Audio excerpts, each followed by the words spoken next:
সবার সাথে সবার সম্পর্ক একই লেভেলের আপনি সাকিবের বিরুদ্ধে হত্যা মামলা ইস্যুতে অবিশ্বাস্য মন্তব্য করলেন তামিম ইকবাল। সারা দেশে উঠল আলোচনার ঝড়। 2 ম্যাচের টেস্ট সিরিজ খেলতে বর্তমানে পাকিস্তান সফরে আছে সাকিব আল হাসান। চলমান টেস্ট সিরিজের মধ্যেই বিশাল দুঃসংবাদ পেয়েছেন তিনি। সাকিবের বিরুদ্ধে হত্যা মামলা দায়ের করা হয়েছে। এ হত্যা মামলায় সাকিবকে 28 নম্বর আসামি করা হয়েছে। মাঠের বাইরে এত বড় বিতর্ককে একপাশে রেখে রাওয়ালপিন্ডিতে বাংলাদেশ দলের ঐতিহাসিক জয়ে গুরুত্বপূর্ণ অবদান রেখেছেন এই অলরাউন্ডার।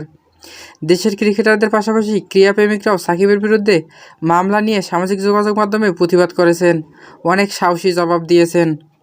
সাকিবের বিরুদ্ধে হত্যা মামলার আসামি করায় বিরোধিতা করেছেন জাতীয় দলের সাবেক ও বর্তমান ক্রিকেটাররাও। কিছু কিছু বন্ধু থাকে যাদেরকে আপনি সামনে থেকে অপমান অপদস্থ করেন, কিন্তু দেখবেন সেই বন্ধু আপনাকে কোনো বিপদে অগোচরে থেকে আপনাকে সেই বিপদ থেকে উদ্ধার করার চেষ্টা করে যায়।